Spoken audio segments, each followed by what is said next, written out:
안녕하세요. 오늘도 사연살롱을 찾아주셔서 감사합니다.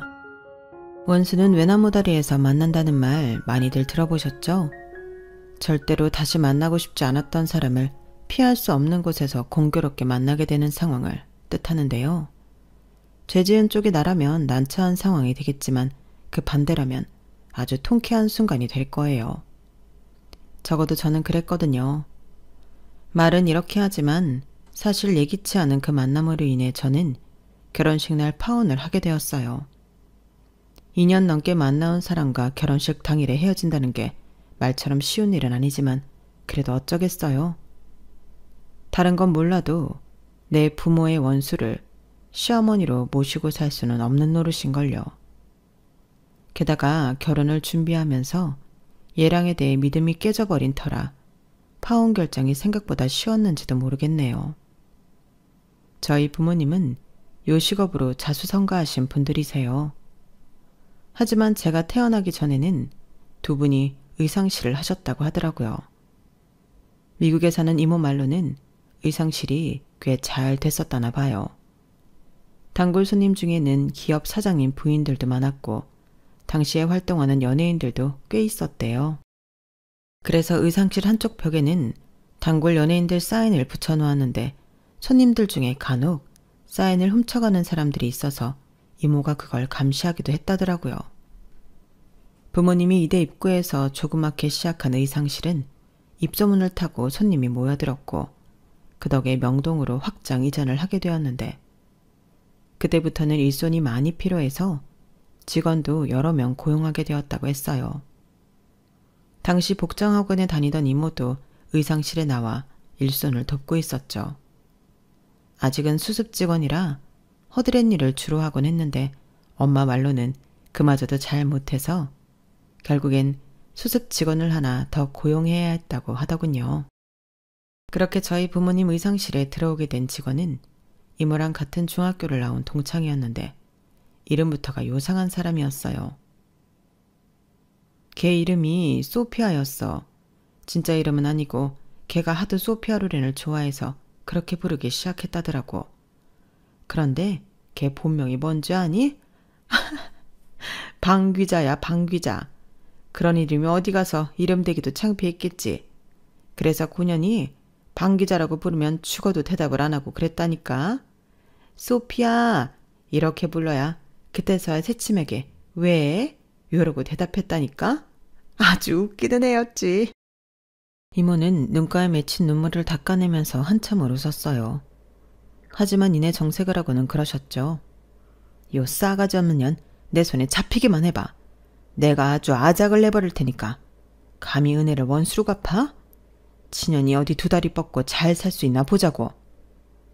방금 전까지만 해도 좋다고 깔깔대던 이모가 이렇게 180도 다른 반응을 하는 건 그 소피아라는 사람 때문에 저희 가정이 산산조각 날 위기에 처했었기 때문이에요.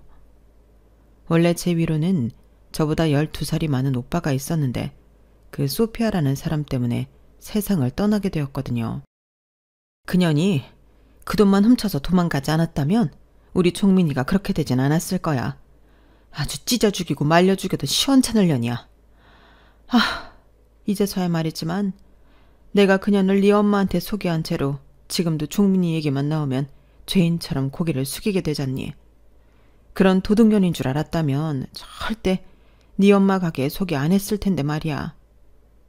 저희 이모와 달리 눈치도 빠르고 일머리도 있었던 소피아는 금세 저희 엄마의 총애를 받았고 입사한 지 얼마 되지 않아서부터 고객 관리는 물론 은행 업무까지 도맡아 하게 되었대요. 이모 말로는 저희 엄마가 동생인 자신보다도 더 소피아를 챙겼다고 했으니 어느 정도로 믿고 지냈는지 알만했죠. 하지만 늘 내 발등을 찍는 건 믿는 도끼라고 하잖아요. 그렇게 친동생보다 더 아꼈던 소피아는 저희 부모님 눈을 피해 고객들한테 받은 돈을 빼돌리곤 장부의 외상으로 기입하는 방식으로 공금 횡령을 해왔고 그게 탄로날 상황에 이르자 거래처에 줘야 할 대금을 빼돌려 통장에 있던 돈과 함께 모두 들고 잠적을 해버렸어요.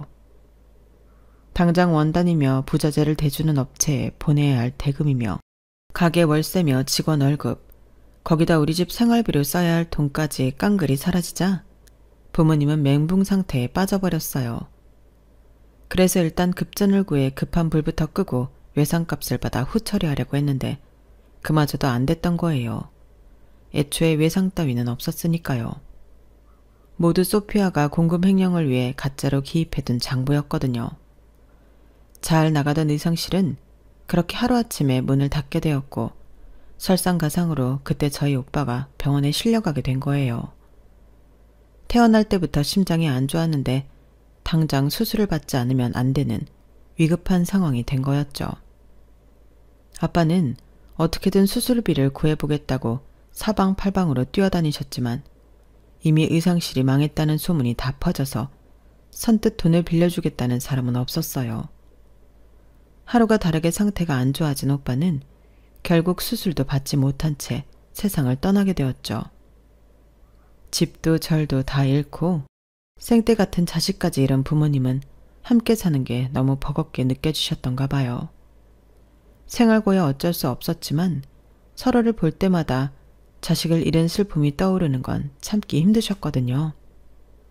그래서 헤어지기로 하고 두 분이 마지막으로 여행을 떠나셨는데 그때 갔던 곳이 강원도 어느 바닷가 마을이었던가 봐요. 항구 근처에 있는 식당에 들어가셨는데 연세 지긋하신 할머니 혼자 가게를 운영하고 계시더래요. 날씨 탓인지 시간이 어중간해서 그랬는지 가게에는 손님도 하나 없고 메뉴판도 따로 없어서 엄마는 순간 잘못 들어왔다고 생각했는데 주인 할머니께서 그런 생각을 읽으셨는지 대뜸 이러시더래요. 어차피 나가봐야 오늘 같은 날엔 근처에 문연 식당도 없어. 보아하니 피죽도 한 그릇 못 얻어먹은 얼굴인데 그냥 앉아. 그러시고는 주방으로 들어가시더니 찬을 낼 준비를 하셨다네요. 결국 자리에 앉게 된 부모님은 두리번거리며 메뉴판을 찾았는데 뭐 찾아? 네, 메뉴판이 없어서요. 메뉴판은 무슨? 여긴 그날 들어오는 생선에 따라 내 마음대로 만들어. 먹고 죽진 않으니까 주는 대로 먹어. 다소 투박한 할머니 말투에 저희 부모님은 꿀먹은 벙어리처럼 입을 꾹 다문 채 앉아 있었대요. 그런데 주방에서 맛있는 냄새가 확 풍기더니 입에 침이 고이기 시작한 거예요. 어린 아들을 그렇게 보낸 이후 제대로 뭘 삼키지도 못했던 부모님은 갑자기 몰아치는 허기에 스스로도 놀랐다더군요.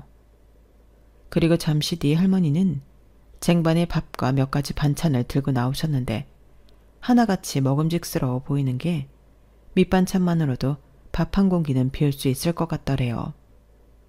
그런데 잠시 뒤 할머니께서 찌그러진 냄비채로 들고 나오신 가자미 조림을 맛보고는 다시 한번 놀라고 말았어요. 강원도라 그런가 감자를 바닥에 깔고 조린 가자미는 값비싼 생선보다 훨씬 맛이 있었거든요. 식욕을 잃었던 부모님은 그날 밥을 2공기나 드셨고 그렇게 싹싹 비운 밥그릇과 반찬그릇, 조림 냄비를 보고는 웃음이 나더래요. 자식을 앞서 보내고 전재산도 다 잃은 처지라서 이제는 살아갈 의미마저 꺾인 상태였는데 그깟 가자미 조림이 뭐라고 속으로 이제 좀 살겠다는 생각을 했기 때문이었죠. 그때 가게 한켠에 놓인 난로에서 연신 하얀 김을 뿜어대던 주전자를 들고 오신 주인 할머니는 컵에 따뜻한 보리차를 따라주시며 그러셨대요. 배가 차니까 이제 좀 살겠지? 젊은 사람들이 우거지상을 해가지고는 이 늙은이보다 더 세상 살기 싫은 표정을 하면 어떡해. 무슨 일이 있었는지는 내 모르지만 그래도 배를 채우고 나면 다 잊혀지는 게 세상 일이야. 힘들수록 배는 골리면 안 돼. 허튼 생각을 하게 되니까. 주인 할머니께서 저희 부모님 사정을 알고 하신 말씀은 아니셨겠지만 부모님은 그 말에 큰 위로를 받으셨고 다시 해보자는 생각을 하셨대요. 할머니 말씀대로 두 분은 아직 젊고 사지육신이 멀쩡한데 두려울 게 뭐 있겠냐 싶으셨던 거죠. 그날의 인연으로 저희 부모님은 그 바닷가 마을에 터를 잡고 살게 되셨어요. 주인 할머니 댁 문간방을 얻어 살게 됐거든요. 알고 보니 할머니 식당은 주변 맛집으로 유명했던가 봐요. 그날은 날씨 때문에 고깃배가 뜨지 못하는 날이라서 손님이 없었던 거지. 평소에는 밥 시간대면 앉을 자리도 없을 정도로 붐비는 식당이었거든요. 서울이나 각지에서 찾아오는 단골 손님도 상당했어요. 그 바람에 주인 할머니 혼자 가게를 꾸려 나가시는 게 힘드셔서 단골들은 밥이며 반찬을 스스로 퍼다먹곤 했다더군요. 딱히 갈 곳도 없고 할 것도 없던 부모님은 할머니 권유로 가게 일을 돕게 되었는데 그때 엄마는 주인 할머니한테 생선조림 비법을 전수받을 수 있었어요. 아빠는 근처 어시장에서 생선 배달 일을 하게 되었고요. 그렇게 5년 가까이 할머니의 가게 일을 돕던 부모님은 연로하신 할머니를 대신해 가게를 꾸려 나가게 되었어요. 남편도 자식도 바다에서 잃었던 할머니는 저희 부모님을 자식 삼아 살게 되셨고 세상 어느 곳에도 비빌 곳 없던 저희 부모님은 팔자에 없던 엄마를 얻게 된 거였죠. 남편이랑 자식을 묻은 이 바다를 떠나려고 얼마나 발버둥 쳤나 몰라. 나도 따라가려고 바다에 뛰어든 것도 한두 번이 아니고. 그런데 사람 목숨이 질기긴 하더라고. 번번이 살아나 70이 넘은 지금까지 멀쩡히 살아있으니 말이야. 살다 보면 사라지는 게 인생이야. 떠나보낸 자식만 가슴에 끼고 살지 말고 둘 다 아직 젊으니 자식 낳아서 새로 정주고 살아. 그렇게 서로 의지하고 살아가던 저희 부모님과 할머니의 인연을 할머니가 돌아가실 때까지도 이어졌어요. 그리고 할머니 말씀 덕분이었을까요? 그 집에 살면서 저도 태어나게 됐으니 말이에요. 3.2kg가 넘는 우량아였어요. 할머니께선 어디 한 군데 모난 곳 없이 둥글둥글하고 부글부글한 저를 보시고는 그러셨대요. 이놈이 복덩이네. 얼굴에 복이 덕지덕지 붙어있잖아. 복덩이네. 복덩이야. 할머니 말씀 덕분이었을까요? 제가 태어나고부터 저희 집은 나날이 번창하기 시작했어요. 모 TV 프로에서 저희 가게가 있던 항구에 촬영을 온 적이 있었는데 그때 할머니 가게에 당시 유명했던 연예인이 찾아왔었는데 그걸 시작으로 전국 각지에서 손님이 찾아오기 시작했거든요. 이전까지는 그저 아름아름 찾아오던 손님들이 이제는 공중파를 타고 전국에 소개되는 바람에 엄청난 인파가 찾아들기 시작한 거예요. 그 바람에 가게까지 확장하고 직원까지 쓰면서 장사를 하게 되었어요. 전보다 훨씬 더 바빠진 부모님 대신 저는 할머니 손에서 자라게 되었어요. 원래는 서울에서 직장에 다니던 이모가 결혼해서 미국으로 이민을 가는 바람에 저는 봐줄 사람이 없었거든요. 내가 보면 되지 뭐가 걱정이야. 집에서 밥축 내는 늙은이로 사느니 손녀딸 돌보며 사는 게 훨씬 낫지. 뭘 그래? 애 보는 게 얼마나 힘든 일인데요. 다리도 불편하신데 어떻게 애까지 보시게 해요. 무슨 소리야. 내 다리 아픈 게 하루 이틀 일이야. 어릴 때 소아마비로 절개된 이후로 지금까지 이 다리로 멀쩡히 살아왔어. 식당 일 하던 거에 비하면 애 보는 건 일도 아니지. 게다가 이렇게 순둥이인데 뭐가 문제야? 무구오고 우리 유민이도 할미가 좋아. 요 녀석 보는 재미에 시간 가는 줄 모르겠다니까. 그러니 잠만 말고 애는 나한테 맡기고 두 사람은 가게 일이나 신경 써. 내 가게 홀라당 말아먹지 말고. 70이 넘은 할머니는 그렇게 저를 돌봐주셨고 덕분에 부모님은 가게 일에 열중할 수 있었어요. 그때 할머니 손에 자란 영양 때문일까요? 저는 어릴 때도 소세지보다 된장국에 밥 말아먹는 걸 더 좋아했고 지금도 피자나 파스타보다 한식을 더 선호해요. 어릴 때부터 친구들한테 애늙은이 같다는 말은 귀에 딱지가 않도록 듣고 살았고요. 엄마가 그러시는데 제 식성이 할머니랑 똑 닮았다고 하더라고요. 그렇게 저를 친손주처럼 살뜰하게 보살펴 주셨던 할머니는 제가 초등학교에 들어가던 해 세상을 떠나셨어요. 그래서 저는 할머니에 대한 기억이 또렷하지 않아요. 그저 늘 제게 따뜻하고 포근했던 분이라는 것과 할머니 냄새만 어렴풋이 기억할 뿐이죠. 할머니의 작은 식당에서 시작한 부모님 식당은 이후 유동 인구수가 많은 곳으로 이전을 하셨어요. 근처에 비슷한 품목의 식당들이 늘어나서 근처가 아예 생선 조림 골목이 되어버렸고 오히려 그 덕에 입소문을 타고 손님들이 더 늘게 되었어요. 서울에서 가장 번화했던 명동에서 의상실을 하며 사셨던 부모님은 제2의 인생을 요식업을 하며 살게 되었어요.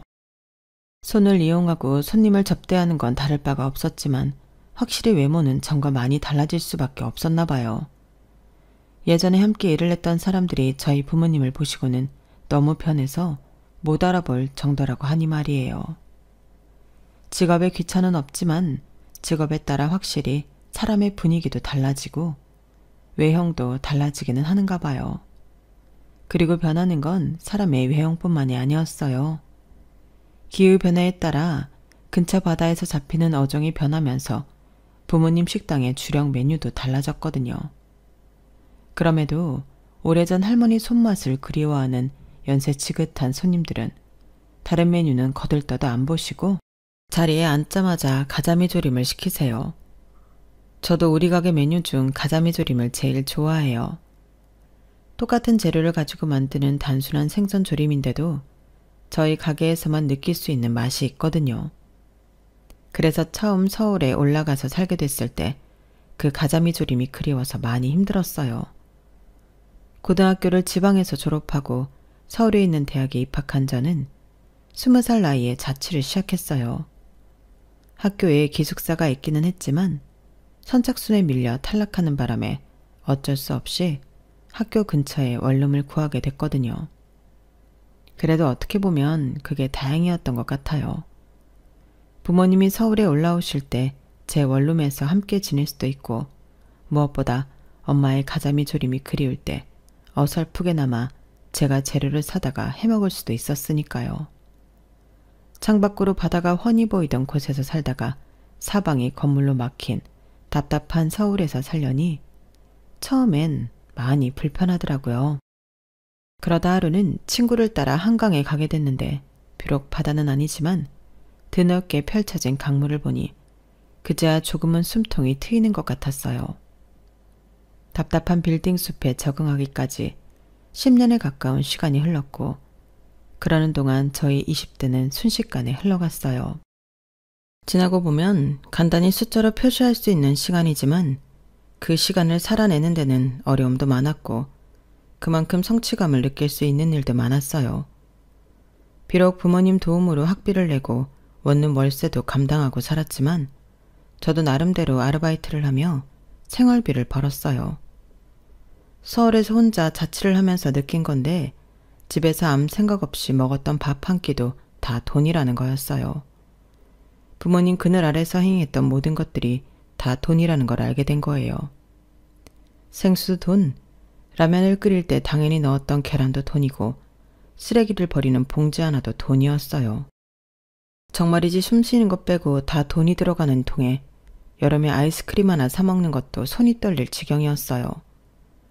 부모님과 함께 살 때는 느끼지 못했던 고마움을 서울에서 혼자 자취를 하는 동안 뼈저리게 느낄 수 있었어요. 자식은 부모 곁을 떠나봐야 세상 사는 어려움도 알고 부모를 이해하게 된다더니 그 말이 맞더라고요. 그렇게 조금씩 어른이 되어가는 사이 저는 여러 번의 연애와 이별을 경험하게 됐어요. 하지만 단 한 번도 결혼까지 생각했던 상대는 없었어요. 그러다가 이 사람이다 라고 생각하는 남자가 생겼어요. 그 상대는 저와 일적으로 만난 재미교포였는데 프로젝트가 끝나고 우연히 사적인 자리에서 만나게 되면서 관계가 급진전되었어요. 함께 일을 할 때만 해도 미국에서 살고 있었는데 한국 지사로 오게 되면서 한국살이를 시작하게 되었어요. 집을 구하는 것부터 생필품을 구매하는 것까지 제가 따라다니며 도와주다 보니 자연히 가까워지게 되었고 본격적으로 사귀게 된 거예요. 어차피 결혼할 사이라는 걸 밝혔으니 편의상 얘랑이라고 표기할게요. 얘랑은 한국에서 태어났지만 4살 때 부모님을 따라 미국으로 이민을 가게 되었다고 했어요. 부모님이 사기를 당하셨는데 그 바람에 더는 한국에서 살 수 없었어. 우리 부모님 소개로 투자를 했던 지인들이며 친인척들까지 피해를 입는 바람에 한국을 뜰 수밖에 없었거든. 마침 아빠 지인 중에 한 분이 미국에 살고 계셨는데 그분 도움으로 미국으로 가게 됐지만 솔직히 가보니까 눈앞이 캄캄하더라고. 어린 내 눈에도 그랬는데 부모님 심정은 어떠셨겠어? 참 고생이 많으셨지. 예랑과 부모님은 그곳에서 힘겨운 이민 생활을 하게 되었어요. 영어도 못하고 가진 것도 없으니 할 수 있는 일은 뻔했어요. 남들이 하기 싫어하는 힘들고 천대받는 일들이었죠. 하루 종일 일을 해도 한국과는 달리 워낙 물가가 높아서 형편은 한국에서 살 때보다 오히려 덜 힘들었다더군요. 거기다 말이 안 통하니까 아들을 학교에 입학시키는 것부터 시작해 서선 일처리를 하는데도 많은 어려움이 있는 건 당연했고요. 그렇다 보니 예랑의 부모님은 다툼이 잦아졌고 시간이 흘러도 이미 벌어진 간극은 좀처럼 좁혀지지 않았어요. 그러다가 예랑의 중학생 시절 두 분은 이혼을 하셨대요. 당시 어머님은 청소업체에 다니고 있었지만 그래도 늘 비자 문제 때문에 회사에 불만이 있어도 아직은 꿈도 못 꾸는 상황이었어요. 그러다가 미국인 남성과 결혼을 하게 되면서 늘 위태로웠던 비자 문제를 해결할 수 있었어요. 예랑은 새아빠와 사이가 좋지 않았지만 그래도 엄마를 생각해서 참고 살았다고 하더라고요. 대학을 집에서 먼 지역으로 갔던 것도 새아빠와 떨어져 살고 싶어서 그랬대요. 대학에 들어간 이후 예랑은 어떻게든 부모님 도움 없이 살아가기 위해 아르바이트도 하고 유명 기업에서 인턴 생활도 하면서 열심히 살았다나 봐요. 덕분에 졸업하고 바로 좋은 회사에 취업도 할 수 있었으니까 결국엔 잘된 일이었지만요. 한국 지사의 발령을 받은 것도 사실은 자진 지원한 거였어요. 일단 발령 기간 동안 한국에서 살아보고 여건이 맞으면 한국으로 들어올 생각으로요. 그러다가 저를 만나게 됐고 결혼 얘기까지 나오게 되자 슬슬 한국 기업으로 이직까지 생각하게 되었어요. 물론 당장은 아니고 시간은 좀 걸리겠지만요. 저는 부모님이 연로하시기 때문에 한국을 떠나 살 생각은 없어서 예랑이 한국에 정착해 살겠다는 말에 결혼을 결심하게 되었어요. 그렇게 모든 일이 순차적으로 잘 진행되어 가는 줄 알았는데 생각지도 못했던 문제가 가로막더라고요. 뭐? 결혼식을 미국에서 하자고? 아니, 우리 부모님도 그렇고 자기네 친척들도 다들 한국에 계실 텐데 굳이 미국에서 할 필요가 있어? 어머님이랑 아버님이 한국에 잠깐 들어오시면 되잖아. 그게 말처럼 쉬운 게 아니야. 대신 결혼식 비용은 우리 엄마가 대주신다고 하니까 그냥 미국에서 하자. 혹시 부모님이 한국에 못 오시는 이유라도 있어? 아, 진짜 내가 많은 걸 바라는 거 아니잖아. 결혼식만 미국에서 하자는 건데 그 정도도 못 들어줘? 어차피 결혼하면 한국에서 살 텐데 결혼식만이라도 우리 부모님 편의를 좀 봐드리면 안 되냐고. 딱히 이유가 있는 것도 아니고 무조건 결혼식은 미국에서 해야 한다는 예랑의 말에 저도 감정이 앞서서 말다툼을 좀 했어요. 그러던 차에 엄마한테 전화가 왔고 예랑과 있었던 일을 전하게 됐어요. 그런데 그래? 그럼 미국에서 하지 뭐. 네 이모도 미국에 있으니까 간 김에 오랜만에 내 동생 얼굴도 보고 오면 좋지. 결혼식이야 한국에서 하든 미국에서 하든 그게 뭐 중요하니? 니들이 행복하게 잘 살면 그만이지. 결혼식도 올리기 전에 얼굴 붉히고 싸우지 말고 순리대로 풀어가는 게 좋지 않겠니? 그쪽 부모님이 한국에 못 오는 사정이 있으니까 그런가 보다 생각하고 좋게 좋게 넘어가. 아니 그래도 이건 아니지. 그럼 결혼식에 내 친구들도 못 오고 친척들도 못 오는 건데 굳이 왜 미국까지 가서 해야 하냐고. 그리고 자기 부모님이 한국에 못 오시는 이유가 있다면 나한테만이라도 이유를 말해줄 수 있는 거잖아. 이유는 말도 안 해주고 무조건 미국에서 해야 한다고 우기니까 나도 감정이 상한 거고. 아, 진짜 결혼 한 번 하기 정말 힘드네. 그때까지만 해도 시부모님이 한국에 못 오시는 이유를 몰랐기 때문에 이러한 상황이 답답하고 예랑한테 서운한 마음이 컸어요. 나중에야 안 사실이지만 거기에 엄청난 비밀이 있었더라고요. 아무튼 저희 부모님의 양보로 결혼식은 미국에서 하게 되었고 시부모님이 한국에 못 오시는 이유로 결혼 전에 상견례도 할 수 없었어요. 미국에서 식을 올리는 거라서 사실 제가 준비할 수 있는 게 거의 없었어요. 미국은 한국처럼 웨딩 촬영을 본격적으로 하지 않기 때문에 업체를 컨택해 결혼 전에 웨딩 촬영을 하는 정도랑 미국행 항공권을 준비하는 게 결혼 준비의 전부였어요. 신혼집 문제도 얘랑이 살고 있는 월세 빌라가 아직 계약 기간이 끝나지 않아서 일단은 제가 얘랑 집에 몸만 들어가 살기로 하고 계약 기간이 끝나면 그때 집을 구하기로 했거든요. 뭔가 딱 떨어지는 게 없이 어중간하게 일이 진행되다 왠지 찜찜한 기분이 들어서 결혼식을 앞두고도 마음에 정리가 되지 않더라고요. 이런 제 마음도 모르고 주변에서는 시댁이 미국에 있어서 좋겠다는 말들을 하더라고요. 시부모님이랑 멀리 떨어져 사는 게 얼마나 좋아. 시댁에 자주 안 가도 되고 제사나 명절이니 챙길 필요도 없고 완전 땡 잡은 거지. 게다가 시댁이 미국이니까 놀러가는 기분으로 가면 되잖아. 아, 나도 교포랑 결혼을 했어야 하는 건데. 난 우리 시어머니가 툭 하면 반찬 싸들고 집에 찾아오시는 통에 미치겠다니까. 당신 아들도 안 먹는 반찬을 가져오시는 통에 음식물 쓰레기만 잔뜩이라고. 그걸 또 버리면 기껏 만들어다 줬더니 버린다고 난리고. 먹자니 나도 남편도 입에 안 맞아서 못 먹겠고. 도대체 우리 보고 어쩌라는 건지. 그런 거 생각하면 넌 정말 복받은 거야.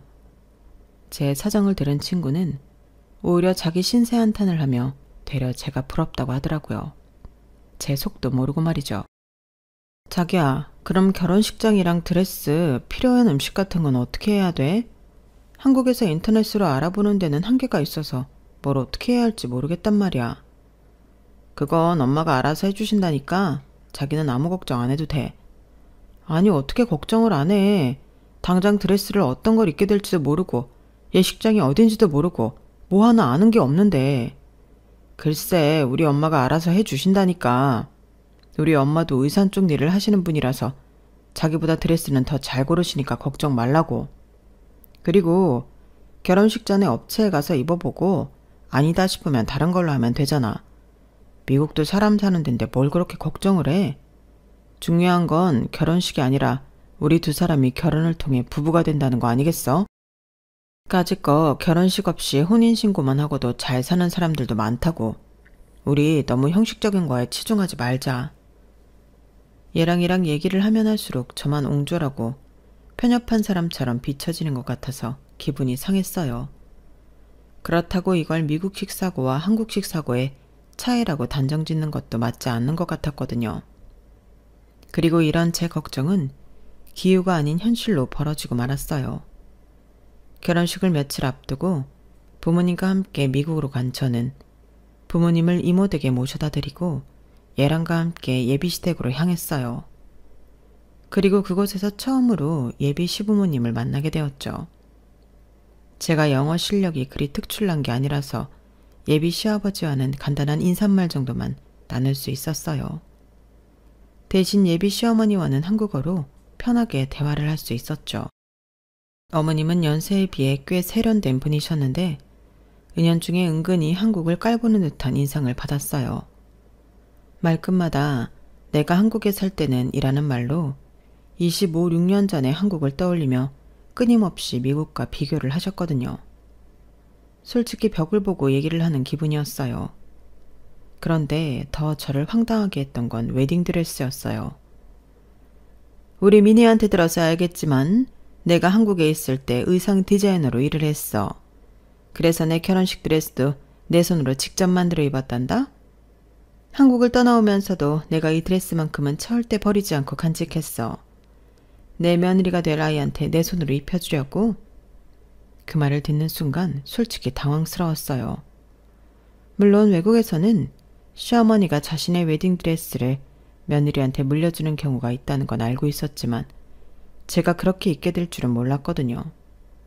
그런데 얘랑의 표정이 더 가관이더라고요. 마치 이런 상황이 너무 감동스럽다는 듯이 흐뭇하게 자기 엄마를 바라보고 있는 거예요. 이런 상황에 제가 그 드레스를 안 입겠다고 할 수 없는 분위기였어요.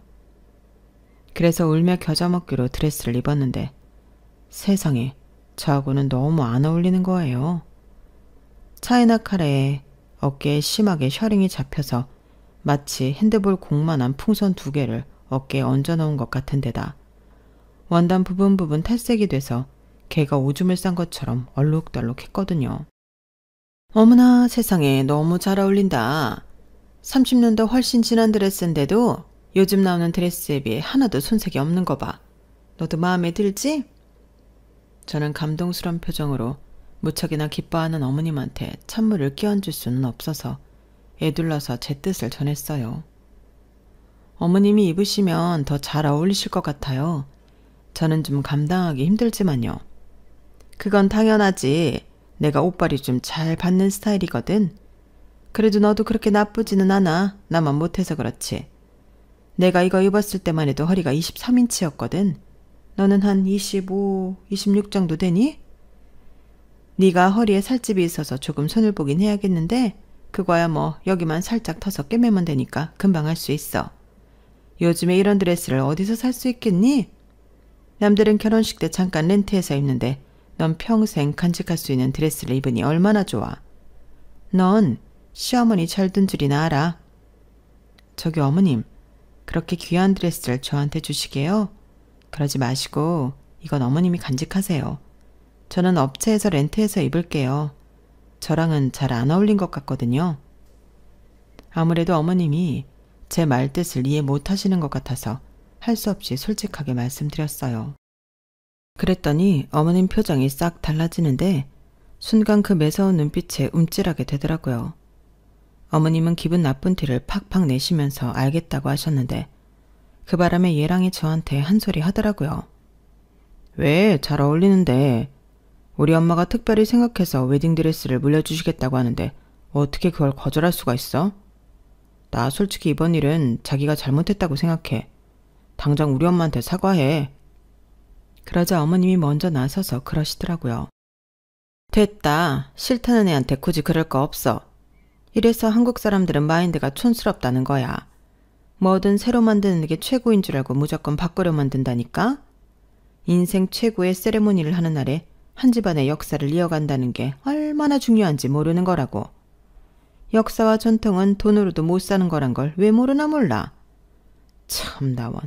역사고 나발이고 드레스가 어지간해야 입을 거 아니에요.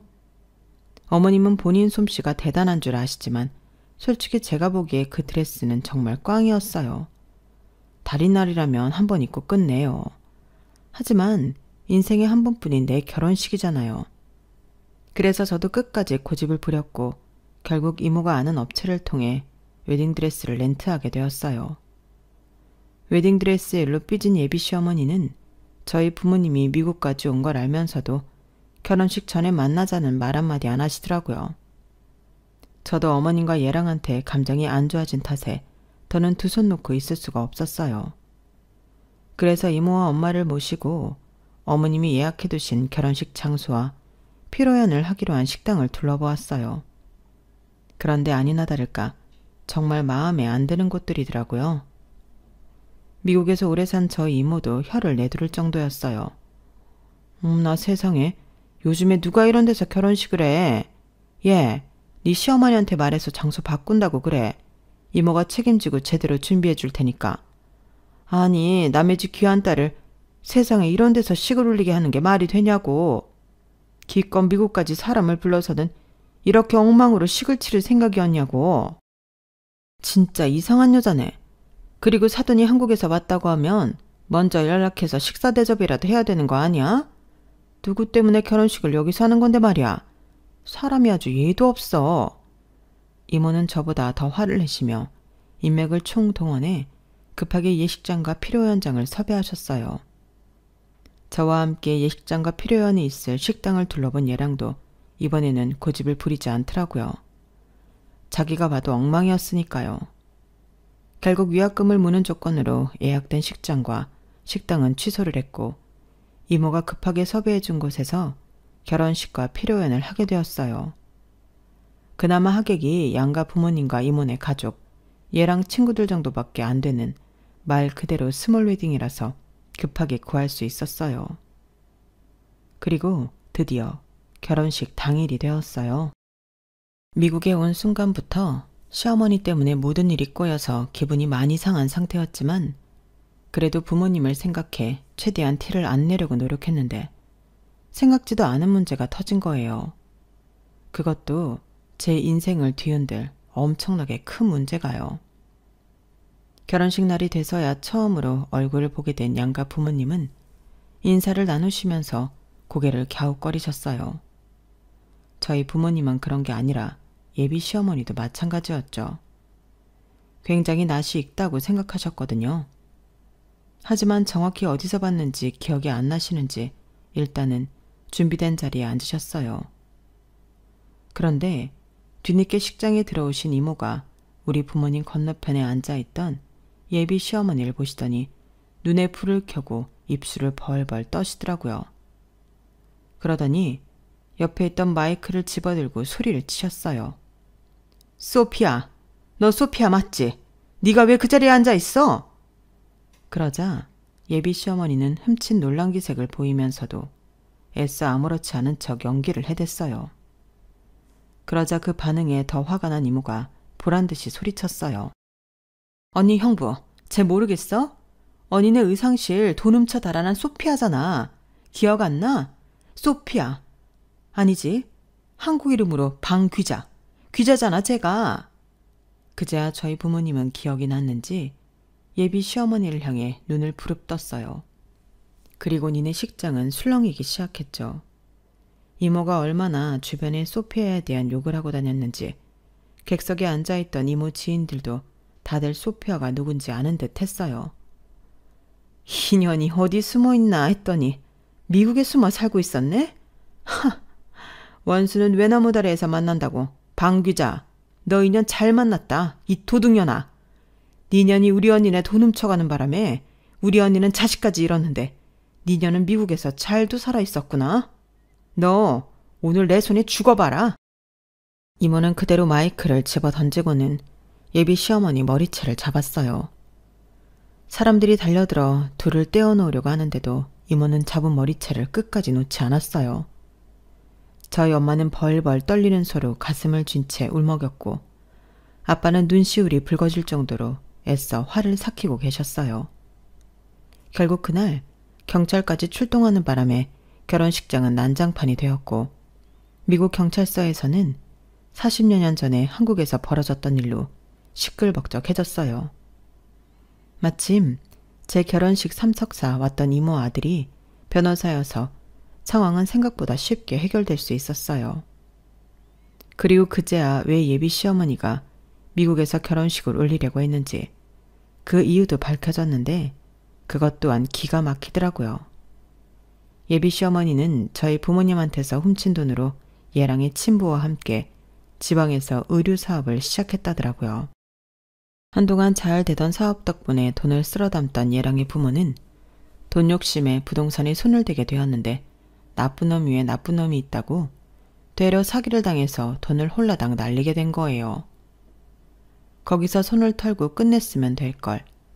지인들과 친인척들한테 자신들이 당한 것과 똑같이 사기를 쳐서 돈을 빼돌렸고 그게 들키게 되자 미국으로 도망친 거였죠. 친인척들은 그런 예랑의 부모를 고소했고 한국 땅에 발을 들이는 순간 체포가 되는 상황이었던 거예요. 그러니 무서워서 한국에 발을 들일 생각도 못했던 거죠.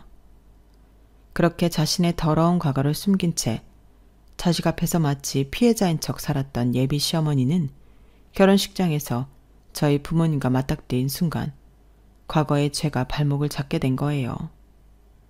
소피아가 한국 땅을 떠난 지 30년도 넘었지만 공금횡령과 절도죄는 여전히 살아있었거든요.